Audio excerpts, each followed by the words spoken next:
계속해서 이사야서 58장을 보도록 하겠습니다. 이사야 58장 6절입니다.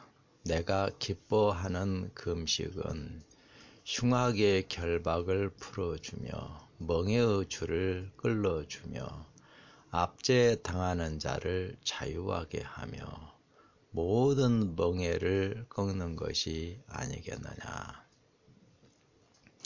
여기서 반복해서 말씀하고 있는 내용이 흉악의 결박, 멍에로 끌고 가는 그런 멍에의 줄, 압제하는 그런 일, 모든 멍에. 이 모든 것은 사단이 죄를 통해서 우리의 마음을 완전히 사로잡고 이 죄의 노예로 억압을 하고 죄로 끌어가는 그런 말씀을 반복해서 강조하고 있는 내용입니다.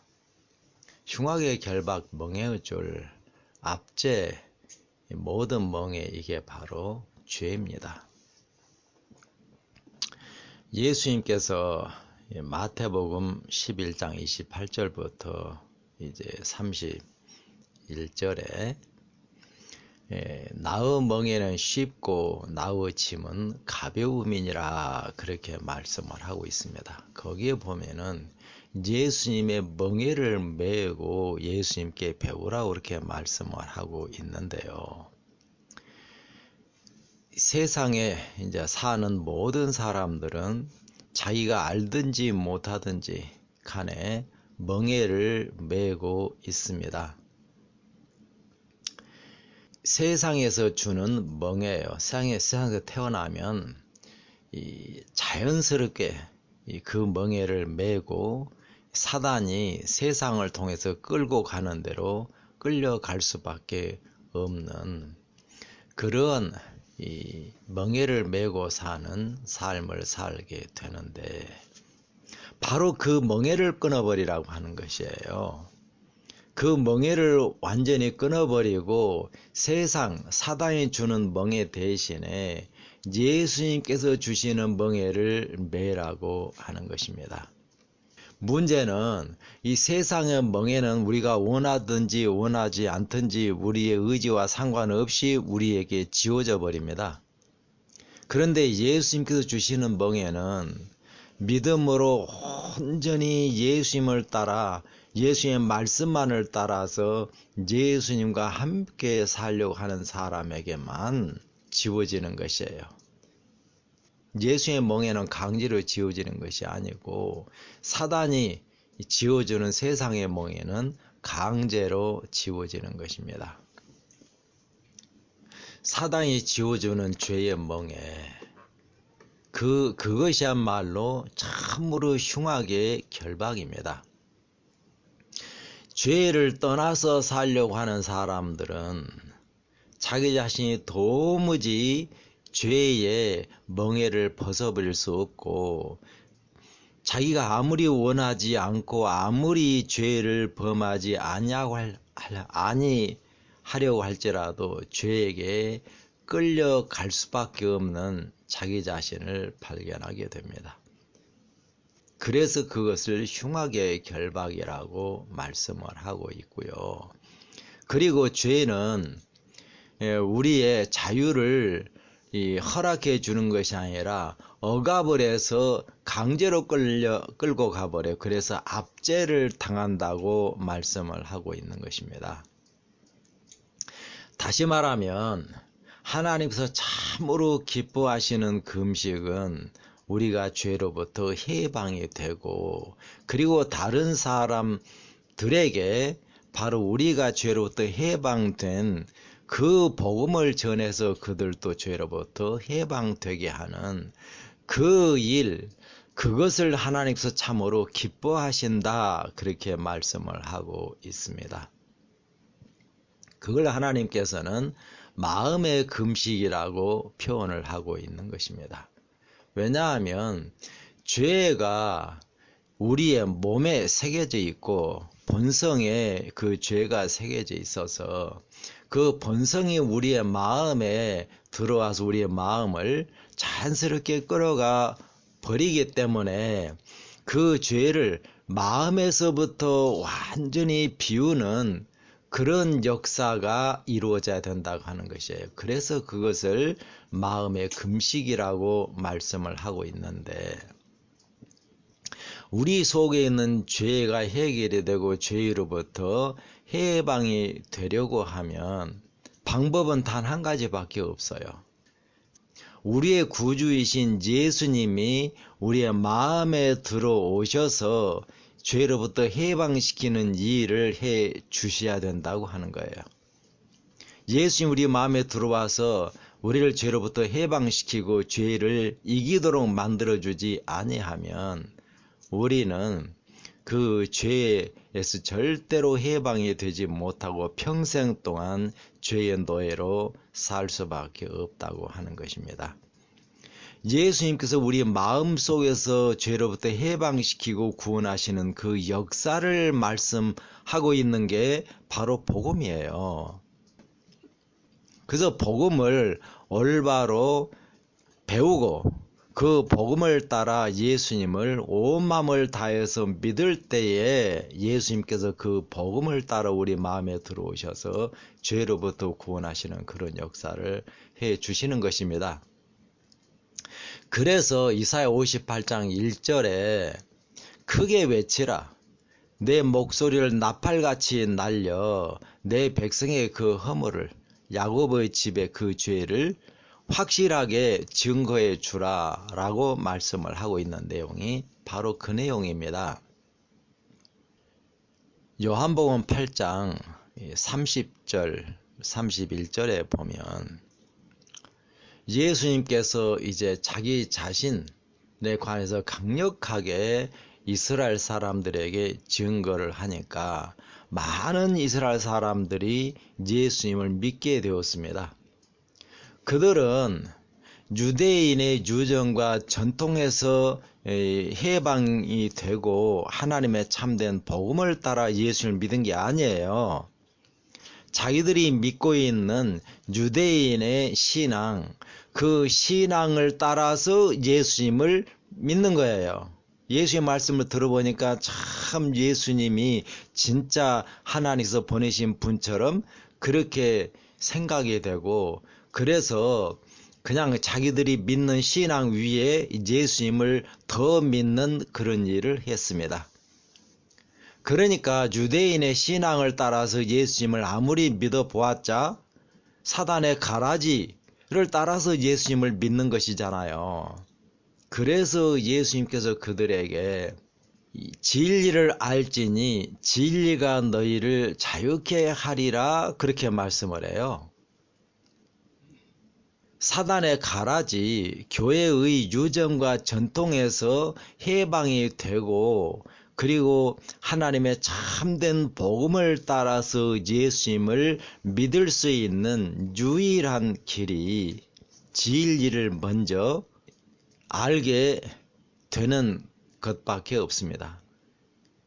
진리를 모를 때에는 절대로 사단의 가라지, 교회의 유전과 전통에서 해방이 되지를 못합니다.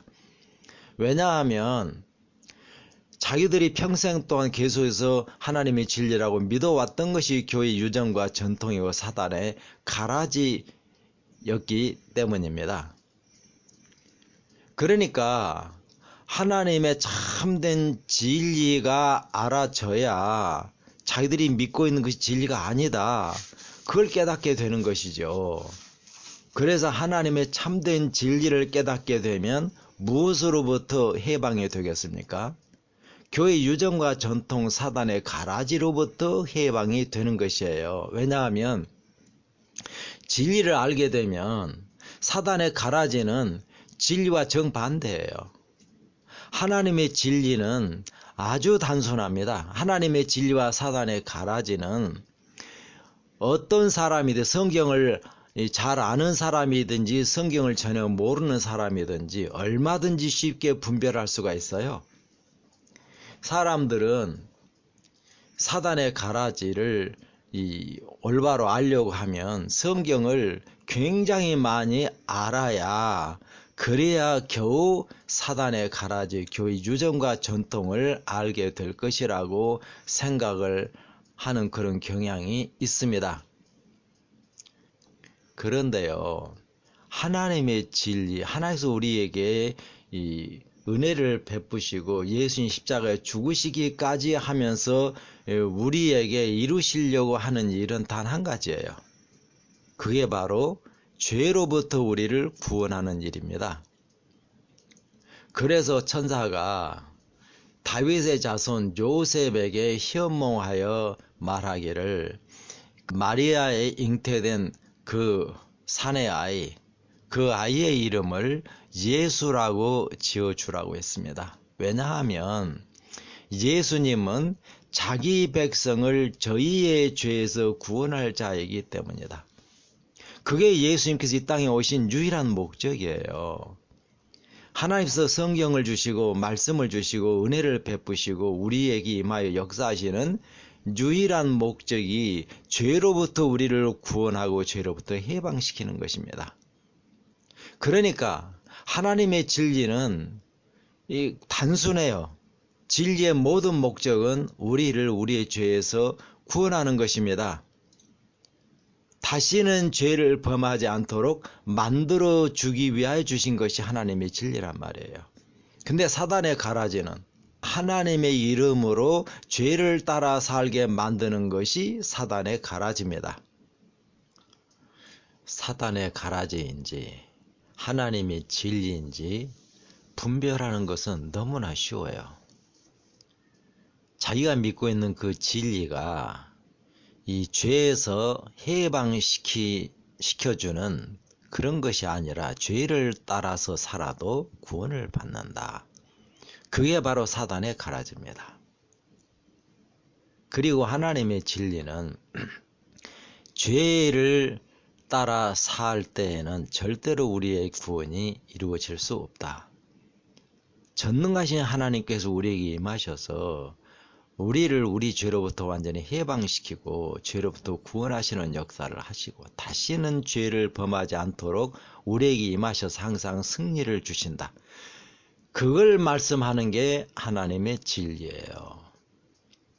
진리와 사단의 가라지는 분별하는 게 너무나 쉽습니다.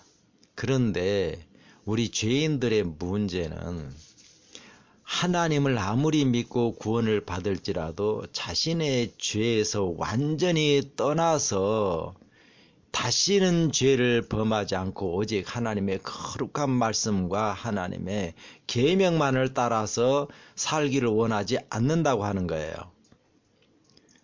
자기가 좋아하는 것, 육신이 좋아하는 것, 그것을 하면서 구원도 받기를 원하는 것이에요. 그러니까 사단의 가라지가 예수를 믿는 죄인들에게 쉽게 받아들여지고, 가라지가 그렇게 능력으로 예수 믿는 사람들을 끌어가 버리는 것입니다. 어쨌든 우리가 참으로 죄에서 완전히 해방이 되는 그런 하나님께서 우리에게 기대하시고 기뻐하는 그런 금시, 흉악의 결박을 풀어주려고 하면 그 방법은 한 가지밖에 없습니다. 하나님의 진리, 하나님의 복음 올바로 알아야만 해요. 그래서 하나님께서 마지막 때 하나님의 참된 진리와 복음을 우리에게 가르쳐 주고 그 진리를 깨닫도록 하기 위하여 이사야 58장 1절에 하나님의 종을 보내서 크게 외치라, 네 목소리를 나팔같이 날리라, 그렇게 말씀을 하고 있는 거예요. 그게 열처녀 비유에서는 밤중 소리입니다. 그리고 계시록에서 여러 차례 하나님의 천사를 보내서 마지막 하나님의 진리를 선포하는 그런 일을 하신다고 하셨고, 그리고 말라기 4장 6절에서는 하나님의 크고 두려운 날이 이르기 전, 그날이 바로 재림입니다. 재림이 이르기 전에 내가 선지 엘리야를 보내겠다. 그 모든 말씀이 바로 마지막 때 하나님께서 참된 하나님의 진리와 복음을 큰 권능으로 증거해서 그 말씀을 받아들이는 사람들에게 임하셔서 그들 속에 있는 죄로부터 그들을 완전히 해방시키고 구원하시는 그런 역사를 하시겠다고 하는 거예요. 그 하나님의 역사를 받아들여 자기의 마음속에서 역사하는 죄를 완전히 비우고 자기 육신이 좋아하는 그런 것들을 철저하게 비우고 자기 자신을 그렇게 역사하시는 하나님의 은혜에 완전히 바치는 것, 그것을 가리켜서 하나님께서는 나의 기뻐하시는 금식이다. 그렇게 말씀을 하고 있는 겁니다.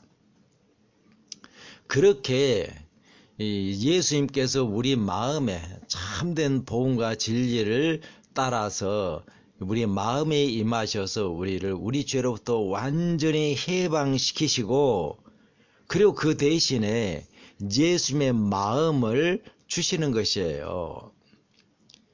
그게 에스겔서 36장 25절 27절에서 말씀하고 있는 것입니다. 내가 너희를 나의 땅, 나의 고토로 인도하고 맑은 물로 너희를 깨끗하게 씻어 줄 것이요, 너희의 굳은 마음을 없애고 살같이 부드러운 마음을 줄 것이며 또 새 영을 너에게 줄 것이다. 그게 바로 예수님의 마음이고 예수님의 영입니다. 그렇게 예수님의 마음과 예수님의 영을 받은 상태를 예수님께서는 거듭남이라고 말씀을 하고 있는 겁니다. 하나님의 형상대로 하나님으로부터 태어나는 것이고, 그렇게 된 사람은 당연히 이 거룩한 그런 마음을 가지게 된 것이죠. 그렇게 예수의 마음을 가지고 사는 것을 말씀하고 있는 게 7절이에요. 또 줄인 자에게 내 양식을 나누어 주며 유리한 빈민을 내 집에 들이며 헐벗은 자를 보면 입히며 또 내 고륙을 피하여 스스로 숨지 아니하는 것이 아니겠느냐. 예수님의 마음은 참 이 고난 가운데 있고 죄 가운데 죄의 노예가 되어 있는 그러한 우리들을 불쌍히 여기시는 게 예수님의 마음입니다. 그것을 성경 다른 곳에서는 사랑이라고 말씀을 하는데, 우리 죄인에게 그 사랑이 나타나는 것이 바로 불쌍히 여기는 그러한 하나님의 능력의 역사가 바로 하나님의 사랑입니다. 마태복음 5장에 팔복에서도 같은 말씀을 하고 계세요.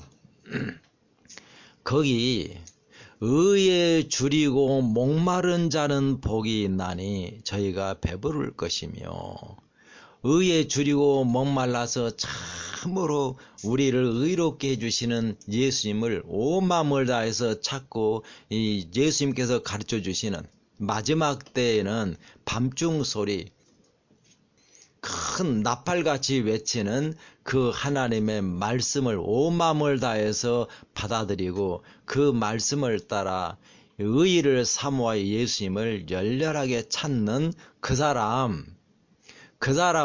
배가 부를 거라는 거예요. 다시 말하면 그가 뭐에 줄이고 목말랐어요? 의에 줄이고 목말랐으니까 뭘로 배가 불러지겠습니까? 의로 배가 불러지는 것이다, 그 말이죠. 예수님이 그 사람 마음에 임하셔서 예수님의 이 마음, 예수님의 그 이 땅에서 사시면서 이루신 그 아름다운 예수님의 성질, 그걸 충만하게 주시는 것을 의로 배부르다, 그렇게 말씀을 하고 있는 거예요. 그렇게 예수님으로부터 의를 받고 예수님의 마음을 받게 되면 그 다음에 나타나는 게 긍휼이에요. 그래서 그 다음 5번째 복, 의에 줄이고 목마른 자에게 주시는 이 복, 그 다음에 바로 나타나는 게 이 긍휼한 자는 복이 있나니 저희가 긍휼을 얻을 것이요, 그렇게 말씀하고 있습니다.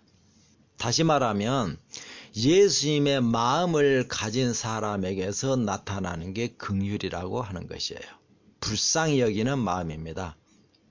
그래서 그 불쌍히 여기는 그런 마음으로 모든 사람들을 대하는데, 그 불쌍히 여기는 게 굶주린 자에게는 먹을 것을 주고, 그리고 이 옷을 헐벗은 사람을 보면은 입을 것을 주는 것으로 나타나는 거지요. 이게 거꾸로 해버리면 이거 완전히 잘못된 신앙으로 빠져들어가 버린 겁니다. 이 불쌍한 사람, 배고픈 사람, 이런 사람들에게 가서 그들을 위해서 일하고 그들에게 나눠주고 그런다고 이 흉악의 결박에 풀리거나 죄로부터 해방되지 않습니다. 우리의 마음이 변화되는 게 아니에요. 우리의 마음이 참으로 거듭나서 예수님의 마음이 되었을 때에 그 마음이 자연스럽게 나타나는 게 바로 긍휼히 여기는 그런 마음이라고 하는 겁니다. 예수님께서 우리를 불쌍히 여기신 것처럼 예수님이 그 안에 거하는 사람 역시 그렇게 불쌍히 여기는 마음으로 살게 될 것이다. 그런 사람에게 하나님께서 함께 계시고 그를 의의 길로 인도하시고 그 의가 충만하게 더욱더 충만해지고, 그리고 하나님께서 그의 기도를 신속하게 응답해주고 그러는 것이죠. 여기서 중요한 말씀이 유리하는 빈민이라는 그런 단어인데, 킹 제임스 버전에 보면은 이 쫓겨난 가난한 사람을 집에 들이며 그렇게 말씀하고 있어요. 이 쫓겨나기 때문에 그냥 갈 곳이 그렇게 없기 때문에 방황을 하기도 하고 어려움이 생기고 가난하고 그런 상태를 지금 말하는 겁니다. 근본적인 의미는 쫓겨난다는 뜻이에요. 그 쫓겨난다고 하는 게 집에서 쫓겨난다는 말이기보다 교회에서 제명당하는 걸 말하는 겁니다. 요한복음 9장에 보면 참 예수님께서 날 때부터 소경된 자의 눈을 안식일에 치료해 주었습니다. 그랬더니 안식일에 이 사람을 치료했다고 해서 이건 하나님께서 보낸 사람이 아니다. 그러면서 안식일에 소경의 눈이 뜬 그 사람을 이 유대인의 신앙으로 혼동시켜서 예수님에 대한 믿음을 깨뜨리려고 그렇게 노력을 하는데, 그럴수록 이 눈이 떠진 이 사람은 영적인 눈까지 떠져 버렸어요. 그래서 그렇게 공부를 많이 하고 오직 성경만 연구했었던 바리새인들이 도무지 답변할 수 없도록 그렇게 논리적으로 반박을 하니까, 그러니까 네가 죄인으로 태어나서 우리를 가르치려고 하느냐, 그러고는 그 사람을 쫓아냈다 그래요. 그 쫓아냈다는 말이 자기들이 있는 곳에서 나가라 그랬단 말이 아닙니다. 유대 교회에서 제명시켰다 그 말입니다. 그리고 그의 부모들이 그 자기 아들이냐, 날 때부터 소경된 아들인 건 맞는데 이 아들이 어떻게 눈이 떠진 것은 우리가 알지 못하니까 그냥 장성했으니 그에게 물어보라. 그렇게 대답을 한 이유는 예수님을 인정하는 자마다 이 유대 교회에서 쫓아내기 때문에 두려워해서 그렇게 답변을 했다라고 말을 해요. 다시 말하면 이제 그때에는 참으로 예수님을 믿고 그 예수님을 따르는 사람들은 유대교회에서 전부 다 제명 처분시켜 버렸습니다. 그게 바로 쫓겨난다는 뜻이에요. 그렇게 참으로 하나님의 마지막 복음을 받아들이고 교회에서 제명당한 사람, 그런 사람을 집으로 들이라고 하는 것이에요. 이 양과 염소의 비유에서도 마찬가지입니다. 같은 말씀을 하고 있는 겁니다. 그래서 교회로부터 제명을 당하고 그리고 어려움을 당하고 그리고 그 사람들이 자기 죄에서 해방이 된 게 하나님의 마지막 복음이잖아요. 그러니까 자기를 해방시켜 주신 그 복음을 다른 사람들에게도 전하는 겁니다. 그걸 장사한다고 말씀을 하고 있죠. 그 달란트 비유죠. 그래서 다른 사람들에게 전할 때에 그럴 때에 그 사람들을 도와주는 사람이 구원을 받는다. 그렇게 말씀하고 있는 거예요. 이사야 58장도 양과 염소의 비유와 똑같은 그런 말씀을 하고 있는 것입니다.